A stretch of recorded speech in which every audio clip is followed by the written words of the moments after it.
10 ఏళ్ల పండుగ చేసుకుంటున్న తెలంగాణ తల్లి వందనం, భారత మాతా వందనం. ఇది ముచ్చట పెట్టుకునే వేదిక, కూర్చొనే ముచ్చట పెడతాం. శాసనకర్త, న్యాయాధీశులు, ఆచార్యులు, పోరాట యోధులు, త్యాగదనులు, బహుజన బంధువులు, ఆదివాసీ దళిత బహుజన మిత్రులారా, సోదరిమల్లారా, బహుజన హితాయ బహుజన సుఖాయ. తెలంగాణ ప్రత్యేక రాష్ట్రమై 10 ఏళ్లు దాటేటప్పటికీ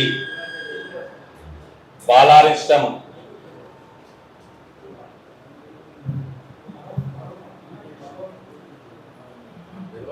తీరిందనే భావిస్తున్న తరుణంలో భావోద్వేగంతో బహుజనులు ఆక్రందన, ఆవేశానికి గురవుతా ఉన్నారు. దానికి సంకేతమే గత కొద్ది రోజులుగా ఈ జూన్ 2వ తేదీ నాడు కూడా జరుగుతున్నటువంటి వ్యక్తీకరణలు, సమావేశాలు, అమరవీరుల సంస్మరణలు. ఎంత త్యాగాల చరిత్ర, ఎటువంటి పోరాటాల సమాజం ఈ తెలంగాణ సమాజం. దక్కన్ పీఠభూమి, హైదరాబాద్ సంస్థానం, నిజాం సంస్థానం, నిజాం రాచరికం యొక్క ప్రభావం నుంచి బయటికి వచ్చిన తర్వాత తానేమిటో తెలుసుకునే లోపే విస్తరణవాద లక్ష్యం ఉన్నటువంటి పక్క సోదరుల సామ్రాజ్యవాద లక్షణం అణిచివేత, వాటిలోంచి ఇప్పుడిప్పుడే దక్కుతున్నాము అని అనుకుంటున్న దిశలో ఈ 10 ఏళ్లు గడిచినటువంటి తెలంగాణకు భౌగోళిక స్వరూప ప్రమాదం ఉన్నది. హైదరాబాదులో కేంద్ర పాలిత ప్రాంతంగా మార్చుకోవాలి అనేటువంటి కుట్ర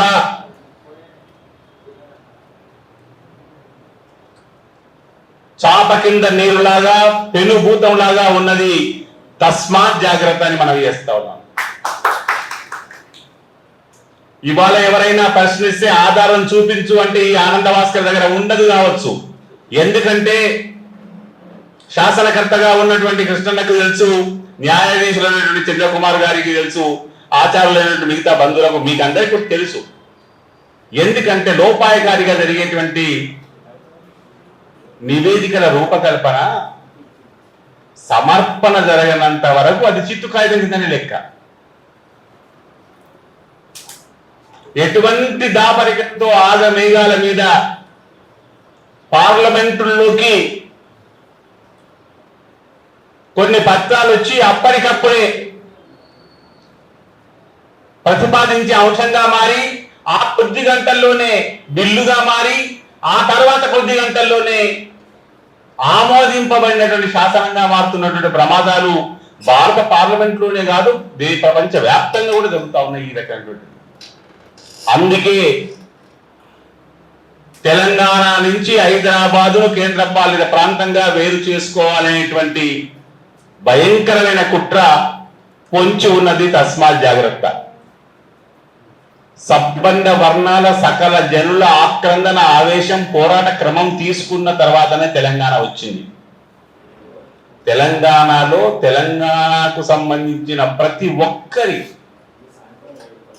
పాత్ర ఉంది, భూమిక ఉంది. అయితే అందులో ఉద్యమకారులు కాసింత వేరు. త్యాగం ఉంది, పోరాట యోగం ఉంది, దాని ద్వారా అనారోగ్యం ఉంది, శాశ్వతమైనటువంటి వైకల్యం ఉంది, ఎన్నో రకాల నష్టాలు ఉన్నాయి. అలాంటి వారిని నికరంగా ఈ 10 ఏళ్లలో ఇంకా నిర్ధారించలేదంటే అది ఆవేదనగా మిగిలిపోయింది. ఉద్యమకారులని, చైతన్యవంతులుగా ఉన్నటువంటి సోదరులారా, నిర్వాహకులారా, ఇక్కడికి రాలేకపోయినటువంటి మిగతా మిత్రులందరినీ కూడా సమీకరించండి.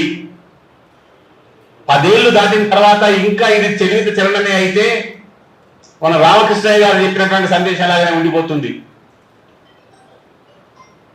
ఉద్యమకారులను నిర్ధారించండి, వారి పరంగా జరిగినటువంటి నష్టమైంది, వారిని ఏ రీతిలో ఈ తెలంగాణ బహుళ సమాజం, తెలంగాణ పాలక సమాజం, తెలంగాణ సమాజం ఆదుకోవాల్సినటువంటి అవసరం ఉంది, సాధ్యమవుతుంది అంచనా వేసుకోవాల్సిన విద్యుక్త ధర్మం మన మీద ఉంది.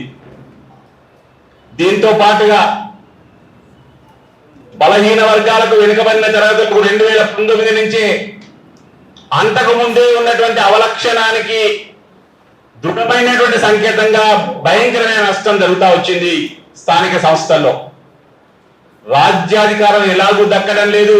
రామకృష్ణయ్య గారు చూపించినటువంటిది అయితే మేము లేదా వాళ్ళు అనేటువంటిది మాత్రమే కాదు, దానికోసం వారు ఏ రకంగా ప్రయత్నం చేస్తా ఉన్నారో అందరికీ తెలుసు. సబ్బండ వర్గాలు సకల జనులకు తెలుసు. ఏం చేద్దాం? 2019లో అలవోకగా స్థానిక సంస్థల్లో సర్పంచ్ పదవుల్లో 34% ఇస్తామని చెప్పి నమ్మవలికి చివరికి కేవలం కొన్ని జిల్లాల్లో 18, కొన్ని జిల్లాల్లో 19, కొన్ని జిల్లాల్లో 20, కొన్ని మొత్తంగా 22% మేరకు మాత్రమే సర్పంచ్ స్థానిక సంస్థల పదవుల్లో బలహీన వర్గాలకు రిజర్వేషన్ ఇవ్వగలిగారు అంటే సామాజిక సాధికారికత కూడా మనకు దక్కకుండా పోతుంది. రాజ్యాధికారం అందడం లేదు, శాసన కర్తృత్వం అందడం లేదు.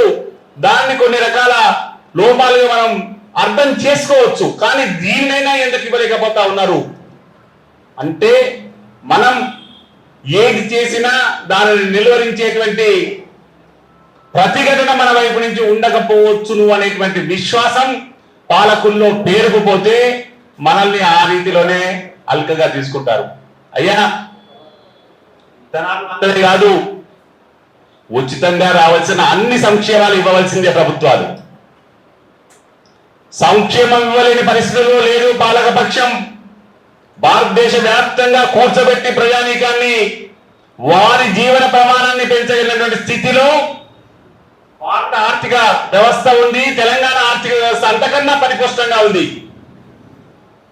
ఏ రకమైన అప్పులు తెచ్చినా కానీ ఆ అప్పుల తర్వాత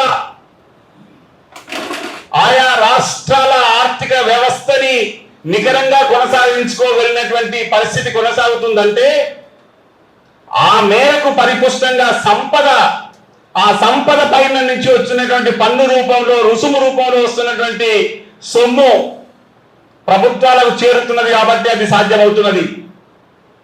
దీనిని దయచేసి గమనంలోకి తీసుకోండి. సంక్షేమ ఫలాలు నికరంగా తీసుకోవాల్సిందే, దాని మీద నుంచి ఎవరి పాట అవసరం లేదు.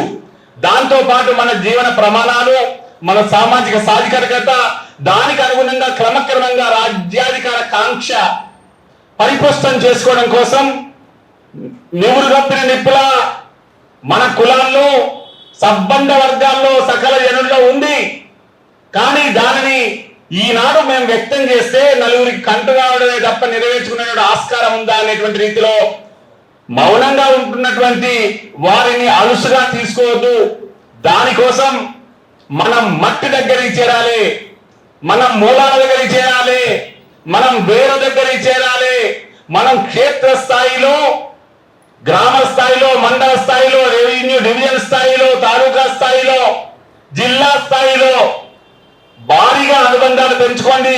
వ్యక్తిగత అనేక సంఘాలు నిర్వహిస్తున్నటువంటి నాయకులు మీరంతా ఉన్నారు. ఆ అనుబంధాలు పెంచుకోవడం మాత్రమే కాకుండా ఒక చట్రం కింద ఏకీకృత నినాదంగా కూడా మనం కదలగలిగినటువంటి రీతిలో ఉంటే తెలంగాణ బహుజన సమాజం రాజ్యాధికార దిశలో అడుగులు వేయగలుగుతుందని మనవి చేస్తూ, అందుకోసం తెలంగాణ 2వ దశకం బలవంతమైనటువంటి అవకాశంగా స్వీకరించమని, అందుకోసం కదలమని, అందులో భాగంగా నా వంతు ధర్మంగా తెలంగాణ స్థానిక సంస్థల్లో 42% బీసీ రిజర్వేషన్ పరిరక్షణ అనే ఒకే ఒక్క ఏకీకృత అంశం పైన దాన్ని సాధించడానికి ఆ మేరకు ఎన్నికల ప్రమాణం, ఎన్నికల వాగ్దానం చేసి అధికారంలోకి వచ్చినటువంటి తెలంగాణ వర్తమాన ప్రభుత్వానికి కనువిప్పు కలిగించేలా, నిర్ణయం జరిగేలా, ఆ మేరకు బహుజన సమాజానికి నికరమైన సామాజిక సాధికారికత అందేలా నా వంతు పోరాటాన్ని మీ అందరి సమన్వయంతో క్షేత్రస్థాయిలో మండల గ్రామాల స్థాయిలో ఆశాలు, వివిధ కులాల్లో ఉన్నటువంటి వృత్తి సంఘాలలో ఉన్నటువంటి ప్రొఫెషనల్ అసోసియేషన్స్ ప్రతినిధులందరినీ కూడా సమీకరించడం ద్వారా సమాయత్తపరచాలనే ప్రయత్నం చేస్తూ ఉన్నాను. ఇప్పటికీ కదులుదాం, సాధిద్దాం. ధన్యోస్మి. బహుజన హితాయ, బహుజన సుఖాయ. తెలంగాణ తల్లి వందనం, భరత మాతా వందనం.